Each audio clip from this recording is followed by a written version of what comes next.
Hello and नमस्कार everyone. मैं आदित्य भार्गव आप सभी का स्वागत करता हूं हमारे अपने प्यारे से चैनल प्रबोधन में। एंड आज हम लोग लेकर आ चुके हैं पाइथन द सुपर कोर्स का द सुपर नेक्स्ट लेक्चर। आज की क्लास में हम लोग पढ़ने वाले हैं string formatting with format method. Already आपको याद होगा कि स्ट्रिंग फॉर्मेटिंग के लिए मैंने आपको ऑलरेडी बहुत सारे तरीके बताए थे। 5 मेन ये कॉमन तरीके स्ट्रिंग फॉर्मेटिंग करने के लिए, जिसमें से modulo operator, format string method and F string method, जिसके बारे में मैंने बात करा था, जो कि बहुत कॉमन है। एंड मैंने साथ में ये भी बोला था क्योंकि एफ स्ट्रिंग अभी करंट यूज में आ रहा है एंड इससे पहले फॉर्मेट मेथड काफ़ी ज़्यादा ही यूज में था। और मैंने आपको बताया भी था कि हम एफ स्ट्रिंग को कंप्लीट करने के बाद इवन फॉर्मेट मेथड भी देखेंगे, ताकि अगर बाई चांस करंट सिनेरियो में हम ट्रांजिशन मोड में, तो अगर कुछ भी फॉर्मेट स्ट्रिंग मेथड से मिलता जुलता है तो फिर हम उससे भी डील कर सकें। ओके, तो बिना टाइम पास करे हुए लेट्स स्टार्ट द लेक्चर।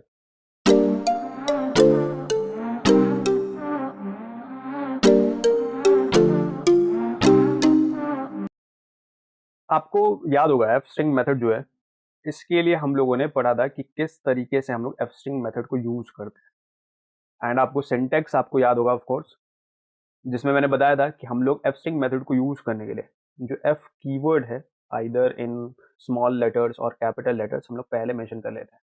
उसके बाद हम लोग कोट लगाते हैं। कोट लगाने के बाद अपन स्ट्रिंग लिखते हैं। जो भी वेरिएबल वाला पार्ट होता है उसको हम लोग कर्ली ब्रेसेस के अंदर लिखते हैं।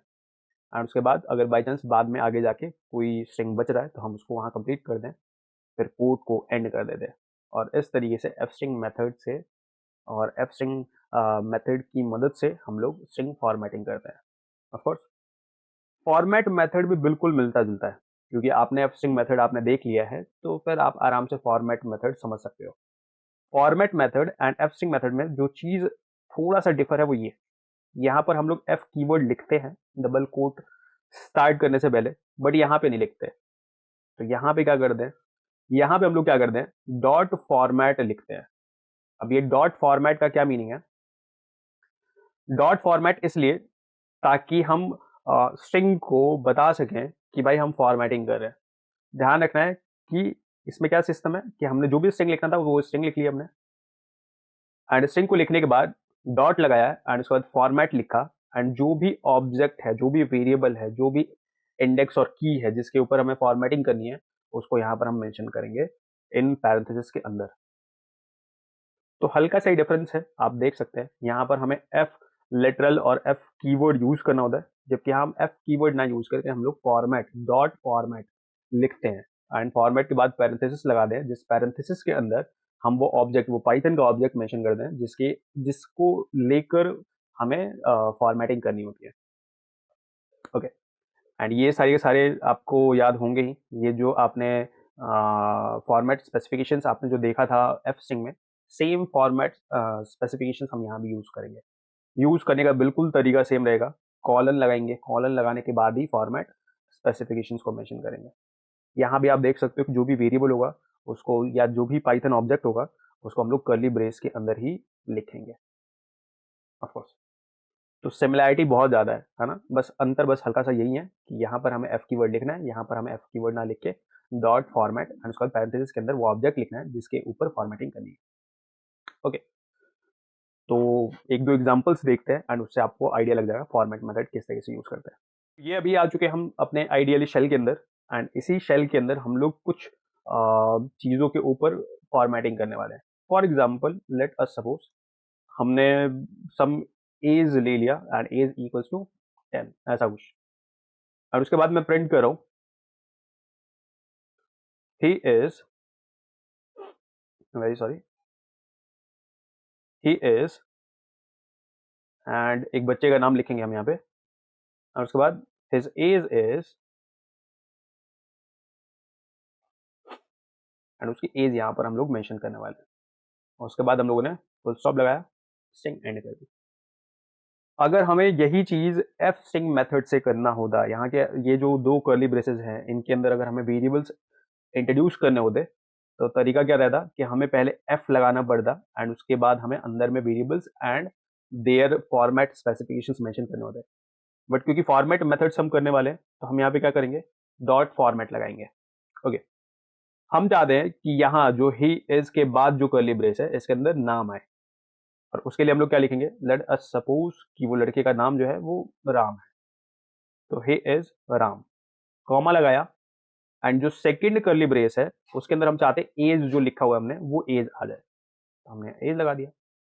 इसका मतलब क्या है, इसका मतलब ये है कि फॉर्मेट के बाद जो पैरेंथेसिस हम लोग लगाएंगे इसमें वो सारे के सारे वेरिएबल्स हम लोग मेंशन करेंगे, जिन वेरिएबल्स को और जिन ऑब्जेक्ट्स को हमें उन ब्रेसेस के अंदर और स्ट्रिंग के अंदर इंट्रोड्यूस करना है। सर क्या ये सीक्वेंस में ही लिखना है, ऐसा कोई जरूरी नहीं है। अभी मैं दिखा दूं किस तरीके से आप बिना सीक्वेंस में लिख के भी आप कर सकते हैं। बट आप देख सकते हैं कि हमने स्ट्रिंग फॉर्मेटिंग कर दिया है, स्ट्रिंग के अंदर वेरिएबल्स को इंट्रोड्यूस कर दिया है। एंड कैसे करा है, बाय यूजिंग फॉर्मेट मेथड। दोबारा बोलो मैं, बाय यूजिंग फॉर्मेट मेथड। आप देख सकते हैं इसके अंदर आप जितने चाहो उतने वेरिएबल्स को इंट्रोड्यूस कर दो। फॉर एग्जांपल यहाँ पे एक राम जो कि ऑब्जेक्ट नहीं, जो कि एक स्ट्रिंग था, इसको मैंने लिखा क्योंकि इसके लिए कोई वेरिएबल मैंने पहले क्रिएट नहीं करा था, मैंने यहाँ पे मेंशन कर दिया। एज को लेकर क्योंकि एक वेरिएबल मैंने ऑलरेडी क्रिएट करा हुआ था, तो फिर मुझे यहाँ पर अलग से 10 लिखने की कोई जरूरत नहीं है, मैंने आराम से एज वेरिएबल ही लिख दिया है। ओके सर क्या हमें ये सीक्वेंस मेंटेन करना पड़ेगा, ऑफ कोर्स नहीं, कोई जरूरी नहीं है सीक्वेंस मेंटेन करने के। फॉर्मेट मेथड में होता क्या है कि ये जो भी वेरिएबल्स होते हैं और जो भी ऑब्जेक्ट्स होते हैं, इन ऑब्जेक्ट्स को इंडेक्स मिला होता है। फॉर एग्जाम्पल ये जो राम है इसको इंडेक्स मिला है 0, जबकि ये जो एज है वेरिएबल जो, इसको इंडेक्स मिला है 1। तो अगर by chance in curly braces के अंदर मैं क्या कहते हैं अपना इंडेक्स वैल्यू मेंशन कर दूं, तो फिर ये उसके हिसाब से डील करेगा। एग्जाम्पल के तौर पे अगर मैं यहाँ पे लिख दूं 1 एंड यहाँ पे लिख देता हूँ 0, तो सर कायदे से अब क्या लिखना चाहिए और क्या आना चाहिए, ही इज, इज मतलब 10, he is 10, his is Ram लिखना चाहिए, क्योंकि राम हमारा 0 इंडेक्स पर है एंड यहाँ पे 0 इंडेक्स वाला जो भी ऑब्जेक्ट है उसको यूज करना चाहिए हमें। एंड यहाँ पे हालांकि स्टेटमेंट वाइज ये ऑफकोर्स गलत है, बट समझाने के लिए मैं आपको बोल रहा हूँ कि आप देखो इस तरीके से आप समझ सकते हो कि हम यहाँ पे वेरिएबल्स का जो भी इंडेक्स है वो मेंशन कर सकते हैं, एंड मेंशन करने के बाद उसके अकॉर्डिंग ये डील करेगा। तो आप देख सकते हो जैसा मैंने बताया था, 1 इंडेक्स किसका है, तो एज का है, एज की वैल्यू क्या है 10, तो यहाँ पे क्या आ गया 10 आ गया, he is 10, his age is, and आप देख सकते हैं क्योंकि हमने कर्ली ब्रेस के अंदर जो इंडेक्स डाला था वो 0 डाला था, एंड 0 इंडेक्स का मतलब है राम, तो राम यहाँ पे लिखा गया। तो इस तरीके से हम लोग फॉर्मेट मेथड की मदद से हम लोग क्या करते हैं, स्ट्रिंग फॉर्मेटिंग करते हैं। अगर सेम काम हमें स्ट्रिंग एफ स्ट्रिंग मेथड से करना होता तो फिर हम पहले एफ लगा दें एंड जो भी वेरिएबल्स हैं उन वेरिएबल्स को वहां पे मेंशन करते हैं। ऐसे ही होता, ऑफ कोर्स ऐसे ही होता। तो ये बात हमको समझ में आनी चाहिए। ओके, अगली चीज, सर फॉर्मेट स्पेसिफिकेशंस किस तरीके से यूज करेंगे, सेम तरीका है, फॉर्मेट स्पेसिफिकेशंस को यूज करने का तरीका बिल्कुल सेम है, कोई डिफरेंट नहीं है। एग्जाम्पल के तौर पे यहाँ पे मैं एक फॉर्मेट स्पेसिफिकेशन मेंशन करना चाहता हूँ। एग्जाम्पल के तौर पे एज में मैं चाहता हूँ कि ये एज जो शो होए वो क्या कहते हैं स्टार फिल के साथ क्या कहते शो है। तो हमने क्या करा भाई, सबसे पहले देखो कॉलन लगा दिया एंड कॉलन बता रही है कि यहाँ के बाद फॉर्मेट स्पेसिफिकेशन करनी है। अब ये फॉर्मेट स्पेसिफिकेशन किसके लिए, तो एज के लिए। सर कैसे पता एज के लिए, क्योंकि दूसरा कर्ली ब्रेस रिस्पेक्टिवली दूसरे वेरिएबल को इंडिकेट करता है, जब तक कि हमने यहाँ पे कोई इंडेक्स ना मेंशन करा हो। अगर इंडेक्स मेंशन करा होता तब तो उस इंडेक्स को रिप्रेजेंट करता, अगर इंडेक्स मेंशन नहीं करा है तो रिस्पेक्टिव सिनेरियोज के साथ वो चलेगा।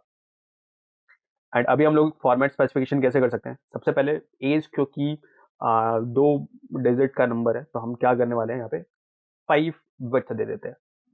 एंड हम चाहते हैं कि ये सारा का सारा जो है वो राइट अलाइंड हो, राइट अलाइंड के लिए आप देख सकते हो ग्रेटर देन का सिंबल लगाते हैं, एंड जो 3 ब्लॉक्स बच जाएंगे उनमें हमारा स्टार फिल हो जाए, ऑफ कोर्स। एंड आप चाहो तो टाइप मेंशन कर लो, all the way automatically detect कर लेगा कि भाई एज जो है वो 10 है, 10 is a decimal number, but still आप चाहो, क्योंकि मैंने ऑलरेडी बताया था कि एक अच्छा तरीका क्या है कि आप यहाँ पे मेंशन करो जो भी टाइप ऑफ द डाटा है, एंड उसके बाद हमने क्या कर दिया, इसको एंटर करा। आप नोट कर सकते हो कि ये चीज प्रिंट हुई है विद फॉर्मेट स्पेसिफिकेशन। आप देख सकते हैं जैसा मैंने बताया था कि 5 विड्थ लिया हमने तो 5 ब्लॉक्स क्रिएट हो गए, हमने अलाइनमेंट राइट अलाइनमेंट करी है तो जो हमारा वेरिएबल है और जो भी पाइथन ऑब्जेक्ट है वो हमारा राइट साइड अलाइन हो गया है, एंड साथ में जो बचे हुए ब्लॉक्स हैं उनमें हमारा स्टार फिल भी हो गया है। सेम आप फ्लोटिंग नंबर्स के साथ कर सकते हैं। इट मीन्स बहुत सिंपल सा कि आपके फॉर्मेट स्पेसिफिकेशन को लेकर कोई नौटंकी नहीं है, सेम तरीका है, सेम चीजें हैं, एंड जो कुछ भी आपको मेंशन करा गया था वो सेम तरीके से ही आपको फॉर्मेट स्पेसिफिकेशन मेंशन करना है। चाहे ग्रुपिंग ऑप्शंस देख लो, ग्रुपिंग ऑप्शंस मतलब 1000 सेपरेटर्स वाले, कॉमा और अंडरस्कोर, आप उनको भी यूज कर सकते हैं। और कुछ नया नहीं है, बस अंतर क्या है आप देख सकते हैं। फॉर्मेट मेथड के लिए हम लोग डॉट फॉर्मेट लगाते हैं, एंड उसके बाद जो भी वेरिएबल्स हैं जिनकी फॉर्मेटिंग स्ट्रिंग के अंदर करनी है उनको हम लोग इस पैरेंथेसिस के अंदर कॉमा सेपरेटेड टर्म्स में लिख लेते हैं। तो अगर बाई चांस किसी भी वेरिएबल और किसी भी ऑब्जेक्ट के लिए आपने कोई वेरिएबल क्रिएट करा है तब तक गुड, आप वो लिख लो, नहीं तो फिर आप वैल्यू डायरेक्टली मेंशन कर सकते हो, कोई इशू नहीं है। और इसी तरीके से हम लोग क्या करते हैं, यहाँ पे फॉर्मेटिंग करते हैं। तो ज़्यादा कुछ अंतर है नहीं, और इसलिए ये क्लास यहाँ पर अभी पॉज कर दें। प्लीज़ आप लोग क्या कर सकते हैं कि format method and abstract method दोनों को यूज करते हुए ज़्यादा से ज़्यादा अपने अपने दिमाग से कुछ क्वेश्चंस को सोचो एंड उनकी फॉर्मेटिंग करो। इससे क्या होगा, आप प्रैक्टिस करोगे तो फिर वो चीज़ें आपके लिए रिवाइज होती जाएंगी। एंड ऑल द वे मैंने हर बार बोल रहा हूँ कि रिवीजन और practice is the best method of learning anything. तो हमेशा प्रैक्टिस करो, रिवाइज करो, पर आप ही जानते हैं ये, बट फॉलो नहीं करते हैं, फॉलो करो। एंड इसी होप के साथ कि आप प्रैक्टिस भी करेंगे, अपन चलते हैं, tata bye bye, signing of.